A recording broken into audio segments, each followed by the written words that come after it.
नमस्कार, मैं हूं योग शिक्षक सुनील भारद्वाज।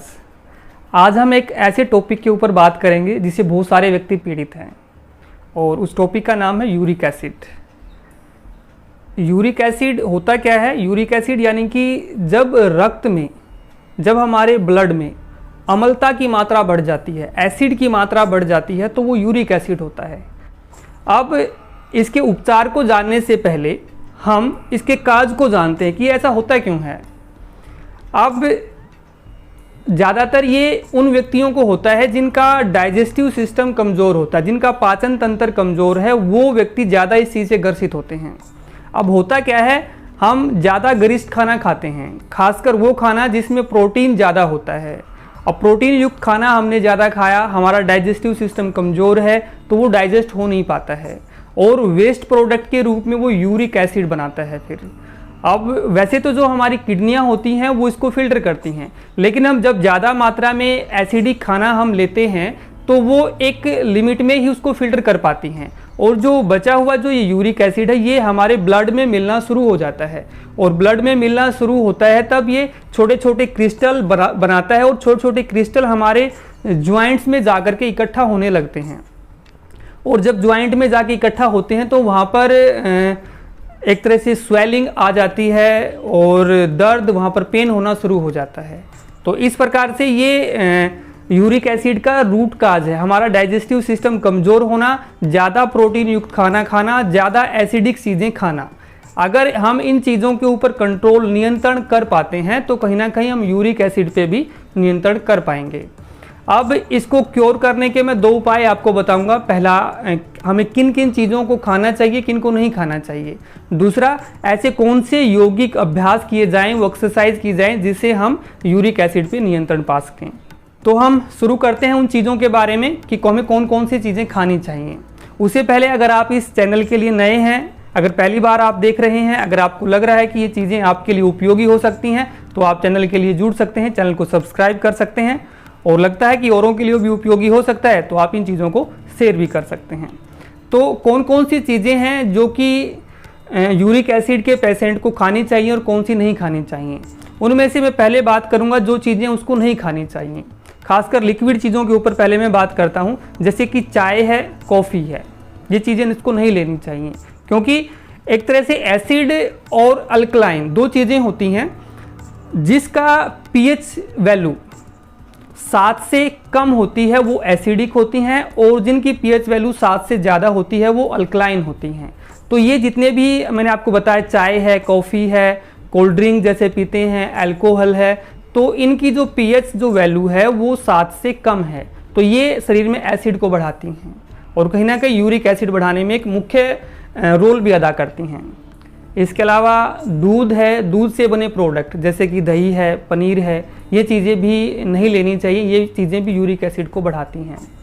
और जैसे हम सब्जियों की बात करते हैं, जैसे कि पालक है, मशरूम है और पत्ता गोभी है, ये चीज़ें भी यूरिक एसिड के पेशेंट को नहीं लेनी चाहिए।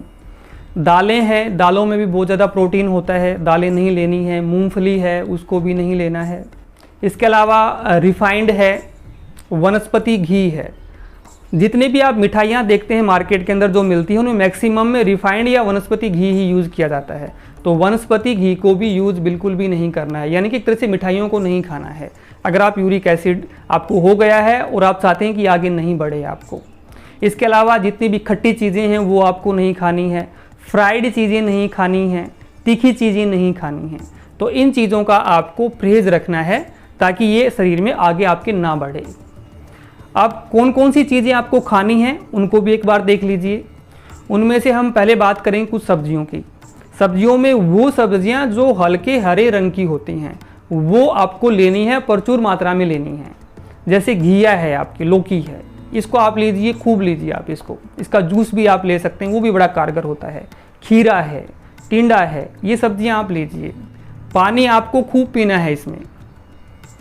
इसके अलावा जो आपकी लार होती है ना, ये आपकी अल्कलाइन नेचर की होती है, तो इस लार का अगर आप सही से उपयोग करना सीख गए ना तो आपको ये यूरिक एसिड क्या, यानी कि जो कि एसिड से होने वाले और भी जितनी भी बीमारियां वो आपको कभी भी नहीं होंगी अगर आपने इसको यूज करना सीख लिया तो। ये लार बड़ी कीमती चीज़ है हमारे जो मुंह में बनती है। तो क्या करना है, जब भी आपको ये यूरिक एसिड की जब समस्या अगर आपको हो गई है तो ज़्यादा से ज़्यादा मात्रा में आप लार को अंदर लेके जाएंगे। अब लार को अंदर कैसे लेके जाएं, एक तो जो खासकर जो सुबह की जो लार होती है वो बिल्कुल भी बाहर नहीं फेंकनी है आपको, उसको अंदर लेके जाना है। थोड़ा सा पानी लिया, हिलाया, ऐसे हिलाया, उसको अंदर लेके चले गए आप। इसके अलावा दिन में जब भी आप खाना खाते हैं, खाने को खूब चबा चबा के खाएं। जब खाना आप खूब चबाएंगे तो उसमें जो लार है ये मिक्स हो जाएगी, और जितनी ज़्यादा खाने में लार मिक्स होगी उतना ही आपके एसिड को ये शांत करती चली जाएगी।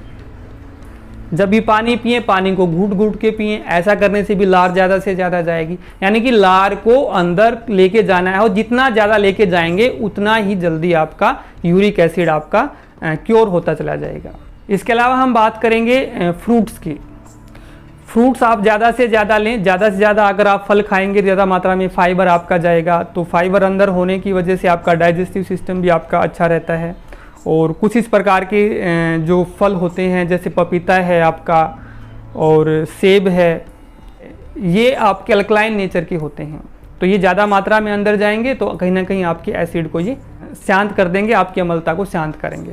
इसके अलावा एक जूस भी आप तैयार कर सकते हैं, वो जूस भी बड़ा कारगर है। उसमें आप ऐसा कर सकते हैं, जैसे 1 कप आपने लौकी का जूस निकाल लिया है, लौकी मैंने बताई बड़ी कारगर होती है, उसका जूस आपने निकाल लिया 1 कप। फिर एलोवेरा है, एलोवेरा का 4 से 5 चम्मच आपने जूस लिया, वो लौकी के जूस में मिला लिया। गिलोय होती है, गिलोय का 2 से 3 चम्मच आपने जूस लिया, वो मिला दिया आपने उसमें।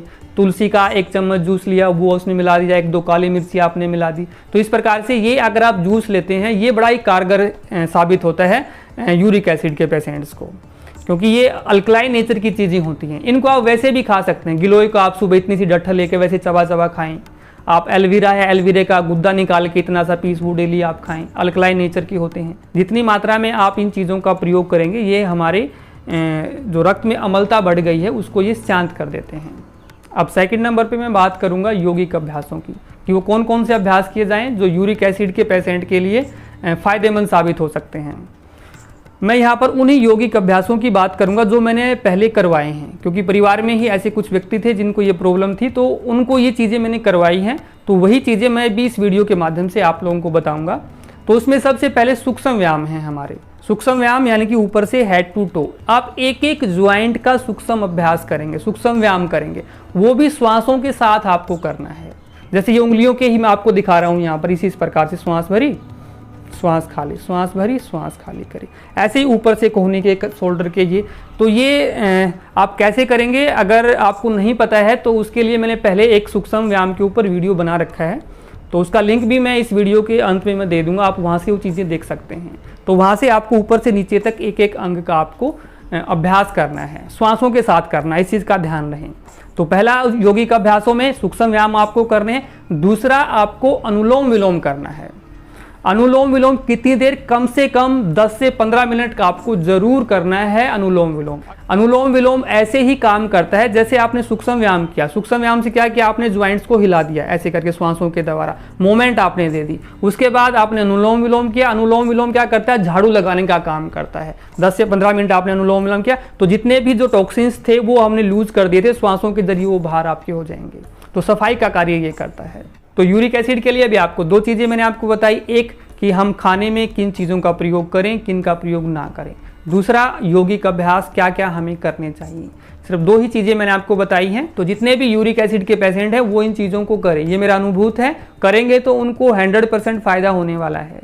तो यूरिक एसिड से रिलेटेड अगर आपका कोई क्वेश्चन है तो आप कमेंट बॉक्स में कमेंट डाल के अपने क्वेश्चन को पूछ सकते हैं, या आपका कोई सुझाव है तो आप अपना सुझाव भी दे सकते हैं। और मानते हैं कि ये जो मैंने आपको अभी जानकारी दी ये आपके साथ साथ औरों के लिए भी उपयोगी हो सकती है, तो आप इस वीडियो को ज़्यादा से ज़्यादा शेयर करें। बस आज के लिए इतना ही। धन्यवाद। जय हिंद, जय भारत।